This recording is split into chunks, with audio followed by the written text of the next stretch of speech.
What do Falcons do? Rise up. Welcome to Rise Up Reactions, the show where we talk all things Falcons, NFL, Georgia sports, and in general the sports news of the day. I'm your host, Dr. Lee Denning, the Golden Hard Dog, lifelong sports fan, and an avid fantasy football fan. So it's that time of year, guys. July is kind of the start of where I really start looking at fantasy players for the future. And it's something that I have a passion for outside of just generally loving on my Falcons, my Bulldogs, my Braves. So it's something that keeps me entertained and interested throughout the entire football season, throughout most of the fall, and it's something that I start gearing up for now as I am in a Dynasty league and a couple of Superflex leagues, as well as several other leagues that have been going on for years. Usually I'm in about 5 or 6 fantasy leagues altogether. Some of that may get cut this year just because of travel difficulties. Some of those are live drafts, and just it's difficult to make it out, especially when there's not enough advance notice. But we will see how that goes. I'll make that decision later on. But right now, I wanted to talk about the top rookie prospects in a Dynasty Superflex format. Now, what a Superflex is basically, if you don't know anything about fantasy football, a Superflex is basically an extra position where you can play any of the skill positions, including quarterback. So it ends up functionally being a 2-quarterback league for the most part. I am in a 14-team Superflex league, so it gets incredibly difficult to maintain high quarterback caliber play in those positions. So sometimes you got to supplement that Superflex with a running back, a wide receiver, or a tight end. But today I wanted to talk about the top 5 rookies consensus in Superflex. After doing a little bit of a dive in this, there's several sites compiling the composites of about 6 different fantasy sites, and this is what I've come up with, and this is how I anticipate most drafts to go. I'm going to do 1 through 5 today. I'll do 5 through 10, or 6 through 10 later on this week, and then I might go beyond that and go through the top 11 through 20 after that. But it gets very dicey, and a lot of people have different opinions after that. So without further ado, let's start off with the clear-cut number 1 consensus across the board in everybody but Pro Football Network so far. Bijan Robinson, Atlanta Falcons, number 1 running back, number 1 prospect off the board. People are saying that he could be a generational talent, similar to Saquon Barkley coming out in his rookie year. And the reason being, the Falcons are one of the best rushing offenses in the game as of last year. We ran the ball over 50% of the time. We had the second best rushing offensive line throughout all of last year. And we did that on the back of Cordarrelle Patterson, Tyler Algier, and Caleb Huntley, which none of them really stood out except for Tyler Algier. Tyler Algier came out of nowhere out of Brigham Young as a 5th-round selection and ended up dominating and leading the Falcons to a new rookie rushing record. I look at Bijan ends up getting the starting nod. Bijan has more natural talent in my mind. He should blow right past that and get into the 1,400-plus yard mark this season. That could certainly, in the Falcons' offensive scheme, turn into 8-plus touchdowns on the rushing game. He also does have a fair bit of receiving ability. And again, he could have a couple of touchdowns in the red zone through the air as well. So you do have, again, the best interior lineman in the league with Chris Lindstrom on the right guard position. So I look for us to be running right quite a lot, combined with Kelly McGarry, who came out as a top-tier rushing right tackle last year. Drew Dahlman, if he takes a step forward at center, he could be another component of that rush. And then you have Kyle Pitts coming back. You have a couple other guys that I can't remember. We just added a tight end over, gosh, who did we just get? Can't remember, but I know we've got a couple of tight ends that are solid blockers as well. But moving on, that's Bijan. Bijan is a clear-cut number 1 overall pick for the Fantasy Superflex rookie dynasty format. He is also going in the top 12, so a first-round pick in standard leagues, as well as PPR leagues across the board, as evidenced by Underdog Fantasy and a couple of these other best ball formats that have already started doing season-long drafts. I'm not sponsored by them, so I'm not going to go any further in it, but I do enjoy their style of play, and it helps really build up your knowledge of where guys are going in the draft at different points in the offseason. Number 2. Now, this was not the number 1 quarterback taken off the board, but the next 3 positions we're going to talk about are quarterbacks. Not the number 1 quarterback, but still a solid contributor to his team and a guy who has a lot of upside because he is a clear-cut day 1 starter. Anthony Richardson, Indianapolis Colts, former Florida Gator, quarterback. Now, he is quite raw, and he does not have a lot to work with other than Michael Pittman as a wide receiver. But if he is going to succeed, it's going to be because of his head coach. He now has Shane Steichen, who was the author of Justin Herbert's rookie season in Los Angeles, where he helped Justin Herbert as a rookie be the 9th quarterback overall in season. He was the author of Jalen Hurts' ascendancy to greatness last year as the offensive coordinator for the Philadelphia Eagles, and he is now the head coach, getting his first head coaching opportunity with the Indianapolis Colts. I do look for them to be a better team, but I still think they're going to be at the bottom end of the barrel overall. But that means that he's going to have to run and throw a ton this year. So I understand why he is the consensus number 2. And it's really not even close between him and the next 3 guys. Just like it's not close between him and Bijan Robinson for number 1 overall. But this is a guy who's going to provide rushing yardage because he's probably going to have to if that offensive line doesn't shore things up like they have in years past. He's going to have to run for his life a little bit and get some ground production, which again, in a fantasy from a fantasy standpoint, every 10 yards is 1 point. So every 1 yard is 0.1 points. That builds up over time, and rushing touchdowns for quarterbacks are typically just the same as anybody else. So it's a 6-point score.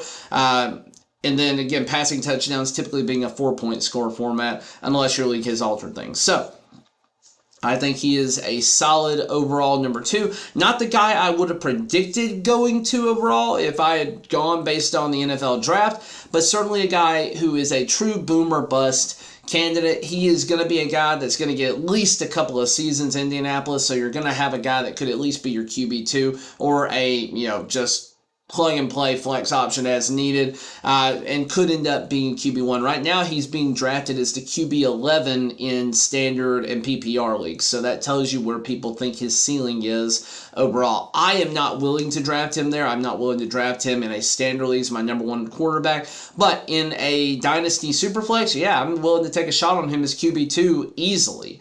So, certainly a guy there that I think is worthy of the 2 selection. Moving on, the next guy that we have is actually the number 1 overall quarterback taken in this year's draft, with Bryce Young at the Carolina Panthers. Now, if DJ Moore was still a Panther, I think Bryce Young would be the number 2 guy. However, what you've got to remember is they are not working with a ton of talent in the skill position area in Carolina. They're going to have Miles Sanders at running back. Not terrible, but I think not great either. Certainly not a Christian McCaffrey. They're going to have Adam Thielen, who's going to be, I think, 33 years old this year, who, again, solid for Minnesota for years, but again, long in the tooth, going to be a bridge player, not somebody that's going to be there a long time, probably a guy who's going to have 600 or 700 yards this season just by virtue of being the 1A, 1B there. You also have DJ Shark, who I believe is going to be a little bit better, probably going to be the clear-cut starter number 1 at the beginning of the season. You've got Hayden Hurst, who has had a solid career,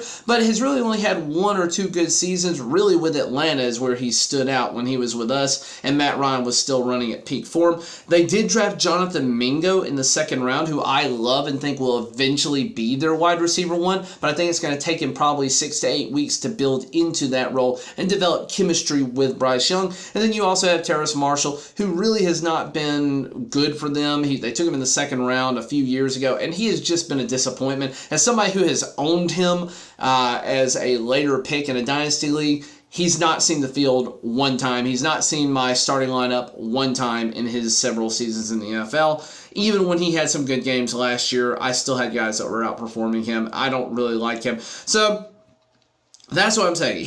You're certainly with Bryce Young going to have a guy that they're going to give at least 3 seasons as starting quarterback. So you're going to have a guy that you're probably looking at, a QB2 range, somebody who can be a solid depth piece, but it's going to be really hard in this league with where we are now, with the talent that is in the AFC in particular, for him to ever break into the top 10 QBs. But again, certainly a guy, especially since he doesn't run, a guy who is a solid quarterback. You've got guys last year like Joe Burrow and Kirk Cousins who also don't throw a ton, who ended up finishing in top-tier quarterback positions. So he's going to be more like them in terms of a high ceiling of what you would expect expect for fantasy. His floor is probably lower mid-tier overall, but he should still have an okay year, and he is poised to be the day one starter. So again, a guy that you know is probably going to start, and a guy that you can rely on going forward for at least a little while. Then moving on, we actually do not have a quarterback again. We get Jahmyr Gibbs in Detroit as the number 4 consensus overall player. Now, between him and the next guy, it goes back and forth. There's a lot of different sites that move them around a little bit, but when you look at consensus, and what I mean by consensus is all the sites that I looked at, compiling where they put players and then looking at why they put them there, he is consensus like 4.6, 4.7, whereas the next guy's like 4.9, 5.2. So Jahmyr Gibbs, he has landed himself in a wonderful position with a solid Detroit Lions offensive line. You have David Montgomery in front of you, and that's it. Jahmyr Gibbs is younger, should get the yeoman's work at the goal line, and really and truly looks to be a solid contributor right out of day one for Detroit. He's a guy that's going in the middle rounds, so more like 6, 7, 8 plus in regular fantasy leagues, but he's a guy who should be taken in the top 5 overall for a dynasty format where running backs, this is a very, very running back depleted dynasty year, whereas the last couple of years have had at least a few guys who have looked to be great pieces. Last year in particular, there were at least 4 or 5 guys that ended up being people that are probably going to start for the next 3 or 4 seasons and be solid fantasy contributors. This year, it's really only 2 guys, and everybody else is going to need some help. So you have Bijan Robinson and you got Jahmyr Gibbs. If your team is running back needy, you may want to move Jahmyr Gibbs up if you're picking in the top 3 spots.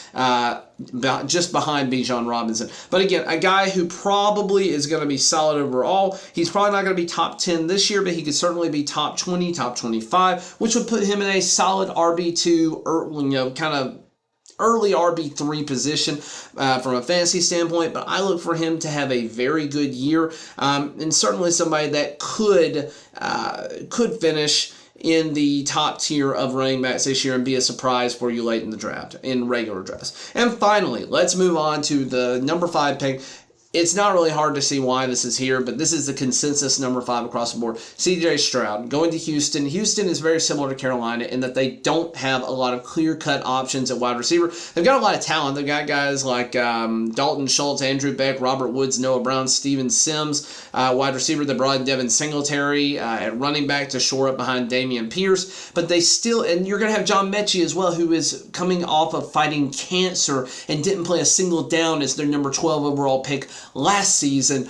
Now you've got a quarterback that should be an amazing upgrade from what they have had in long neck General Mills over there. So I think you're going to end up with a solid quarterback. He certainly is going to be the key piece to taking this team forward. But the second overall quarterback taken in the draft in the recent past has been kind of bad. You've got guys that you're in the same category as Zach Wilson, Mitch Trubisky, Carson Wentz, and Marcus Mariota. So that's the curse that he has to avoid. But certainly a guy who is going to also, like Bryce Young, get at least 2 or 3 seasons as the quarterback there. Probably going to be a top 20 guy. Probably not going to finish top 12. So certainly not somebody you're looking to be your quarterback 1, unless you're just punting at the quarterback position in a Superflex, which I cannot recommend at all with any good conscience. But I think C.J. Stroud will be a solid contributor overall to their team, and he will help take them into the next phase of Houston football. I think that they will be a better team overall next year. I don't think that they are a contender this year,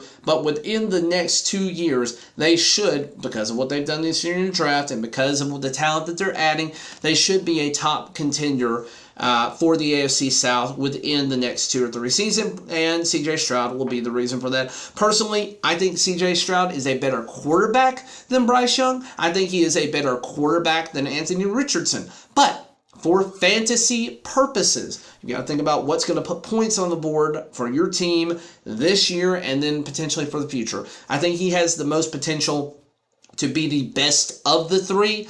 The 3 guys taken in the top 5, but certainly a guy who is in a kind of rough position and will need a little bit more talent to build around him.